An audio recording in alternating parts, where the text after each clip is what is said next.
सीमा हैदर, जो कि मुबैना तौर पे कभी पाकिस्तानी बताई जाती है तो कभी इंडियन, अब उसके मामले में एक इंतहाई अहम पेशरफ्त हुई है जिसने सीमा के इस सारे झूठ को एक्सपोज कर दिया है। आज की इस वीडियो में हम उन्हीं पॉइंट्स के ऊपर बात करेंगे और ये सीमा हैदर को लेके अब तक की सबसे बड़ी खबर है। और ये इसलिए पॉसिबल हुआ क्योंकि एक यूट्यूबर ने जिस तरह से सीमा हैदर से सवालात किए थे, इसके मशकूक किरदार को सामने लेके आया था, उसके बाद दीगर इदारों को हरकत में आना पड़ा। पहले पहल तो आपने देखा कि सीमा हैदर और उसका शौहर आज़ादाना घूम रहे थे, लेकिन जब एक इंडियन यूट्यूबर ने सीमा के मुसलमान होने पे उससे कुरान और इस्लाम के मुतालिक चंद सवालात किए तो उसके बाद न सिर्फ मीडिया बल्कि सिक्योरिटी इदारों को भी हरकत में आना पड़ा, वरना ये सारा मलबा उनके ऊपर गिर रहा था। एक नई तफ्तीश बताई गई है जो ATS ने सीमा हैदर से की है।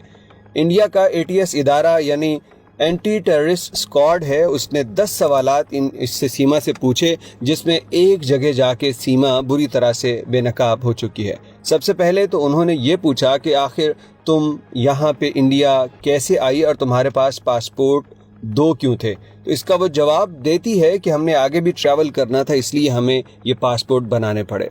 फिर सवाल पे सवाल होता रहा, मतलब ये कि उन्होंने कहा कि तुम इतनी अच्छी हिंदी कैसे बोल लेती हो। तो उसने कहा कि मैंने ये हिंदी जो है ये सचिन से सीखी थी। इसके बाद उन्होंने पूछा कि तुम्हारे पास मोबाइल फ़ोन्स की इतनी ज़्यादा सिम्स क्यों थी। अब ये बड़ा अहम सवाल था। जब सीमा ने कहा कि मेरे पास मोबाइल फ़ोन्स की 4 सिम्स बरामद हुई हैं और कहा कि मुझे नहीं पता ये कहाँ कहाँ से मैंने ली। पुलिस ने कहा अच्छा ये बता दो कि 4 मोबाइल जो तुमसे मिले वो तुमने कहाँ से लिया। तो वो उसका जवाब भी ना दे सकी और चारों मोबाइल्स के ऊपर व्हाट्सएप थे।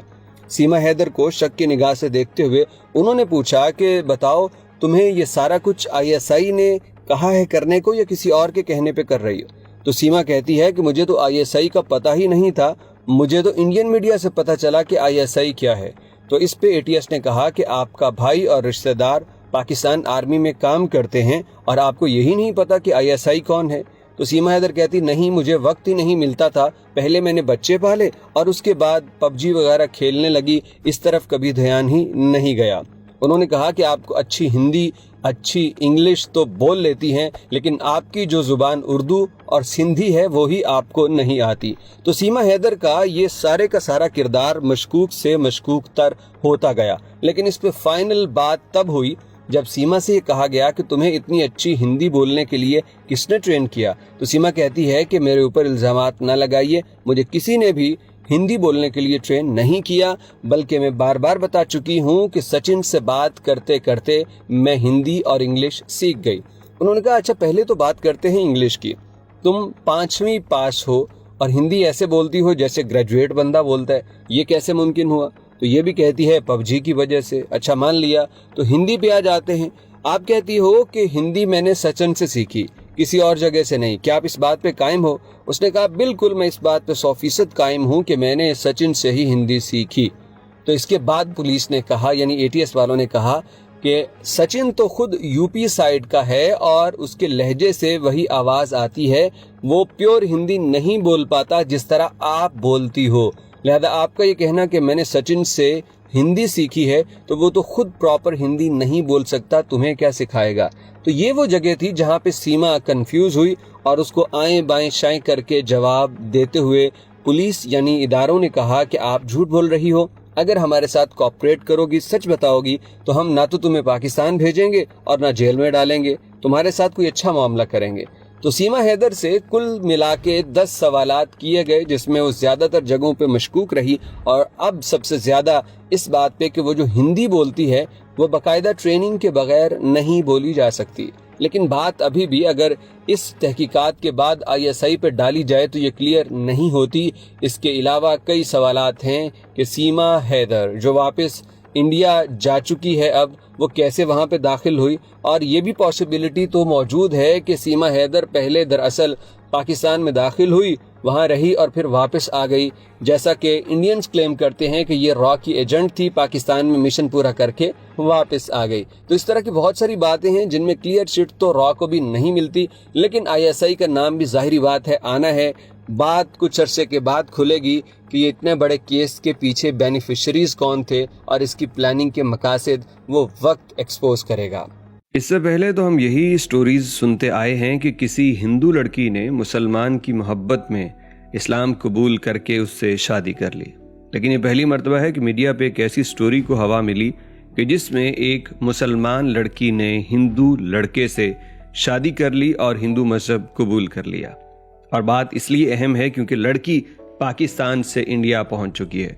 आखिर किस तरह ये लड़की कैसे इस लड़के की मोहब्बत में गिरफ्तार हुई और इंडिया ये पहुंच कैसे गई, और इंडिया पे इस लड़की के ऊपर कई तरह के इल्जामात लग रहे हैं और इसे अपनी बेगुनाही साबित करने के लिए हिंदुस्तान जिंदाबाद के नारे लगाने पड़ रहे हैं।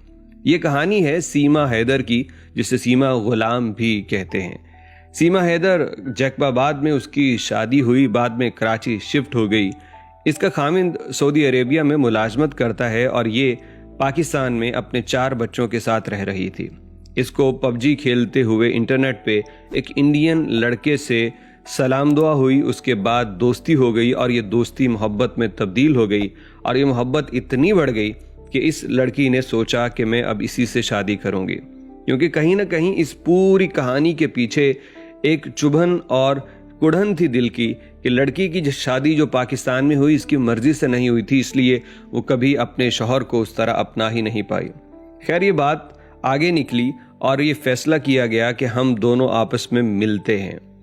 अब इसके लिए दुबई बेहतरीन जगह थी कि ये सीमा दुबई जाती और जो सचिन भारतीय लड़का है जिससे सीमा को मोहब्बत हुई वो भी आ सकता था, लेकिन सचिन के पास पासपोर्ट नहीं था। और मैं तो हैरान हूं कि वो पासपोर्ट की खबर तो बाद में पता चली। सचिन को देख के मैंने कहा इसके पास तो शक्ल सूरत भी नहीं है, तो इस लड़की ने आखिर देखा क्या।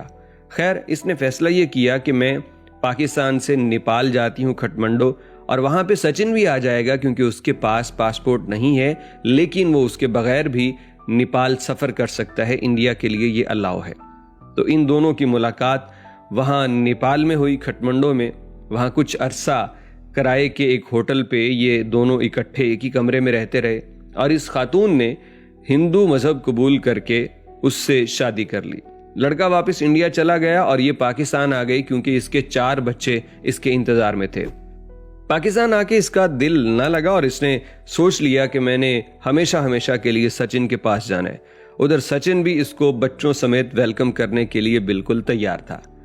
इस खातून ने वो घर जो इसके खामद ने लेके दिया था उसको बेचा, 12-13 लाख रुपए इकट्ठा किए और अपने बच्चों की टिकट्स, वीज़ाज वगैरह सब कुछ बनवा के ये नेपाल पहुंच गई। और फिर वहां से एक बस जाती है दिल्ली की तरफ, नेपाल से दिल्ली की तरफ, तो उसके अंदर बैठ के इन्होंने आगे सफ़र किया। इस पूरे सफ़र में सचिन भी इनके साथ कनेक्ट रहा फ़ोन कॉल के ज़रिए, और रास्ते में हालांकि चेकिंग सरहदों पे बहुत ज़्यादा थी, लेकिन ये किसी तरीके से बच निकलने में कामयाब हो गए। न सिर्फ सीमा हैदर बल्कि उसके 4 पाकिस्तानी बच्चे भी इंडिया दाखिल हो रहे हैं और बगैर किसी वीज़ा के। इंडिया पहुंच के ये अपने शौहर यानी सचिन, जो बताती है कि मैंने उससे शादी कर ली है, ये उसके घर चली जाती है। फिर उसके बाद पुलिस को पता चलता है, पुलिस इन दोनों को गिरफ्तार करके कुछ दिन जेल में रख के दोबारा रिहा कर देते हैं और अब मीडिया इनके घर पे सुबह शाम आ रहा है। कोई भी जब जाता है तो सीमा हिंदुओं की तरह हाथ जोड़ के उसको खुशामदीद कहती है, स्वागत करती है उसका, और अपने घर में वो तमाम रसूमात अपना रही है जो हिंदू मजहब में अपनाई जाती है। इसके साथ इसके 4 बच्चे भी हैं जो यकीनी तौर पे ये अपने ही मजहब पे उनको लगाएगी, लेकिन फिर भी इसके बावजूद इंडियन मीडिया में इस बात को उछाला जा रहा है कि ये पाकिस्तान की कोई जासूस हो सकती है जो जासूसी करने के लिए यहाँ आई। अब इसके बच्चों को मीडिया जब इनके घर जाता है तो इसको बच्चों को कहा जाता है कि ऊंची सारी कहो जय श्री राम, ऊंची से आवाज़ में कहो हिंदुस्तान जिंदाबाद। अब ये बात समझ नहीं आती कि खातून ने जो किया, जाहिर बात है उसने अपने अजीज़ व अकारब, अपने खामिद सबको धोखा दिया, बहुत गलत काम किया कि बच्चों के होते हुए उसने ये सारी हदें क्रॉस की, लेकिन उसके बाद भी उसे इंडिया में जाके अपनी बेगुनाही, अपना इखलास और सब कुछ साबित करना पड़ रहा है। खैर मैं इस मामले में कोई राय नहीं देता। जिस तरह एक हिंदू लड़की अपनी मर्जी से किसी मुसलमान लड़के से शादी कर लेती है, तो फिर ऐसे ही एक मुसलमान लड़की को भी इख्तियार होना चाहिए कि वो अपनी मर्जी से किसी हिंदू लड़के से शादी कर ले, क्योंकि ये भाई 2023 का दौर है। इसमें अगर आप आज़ादी एक्सपेक्ट करते हो तो फिर आपको सबके लिए ही करनी पड़ेगी। और अगर आप कहते हैं कि मुसलमान लड़की का हिंदू लड़के के साथ शादी करना गलत है, तो फिर मेरा ख्याल है कि एक हिंदू लड़की का मुसलमान लड़के से शादी करना भी गलत है। बहस लंबी है, लेकिन आप लोग अपनी राय ज़रूर दीजिएगा, कमेंट बॉक्स आपके लिए खुला है।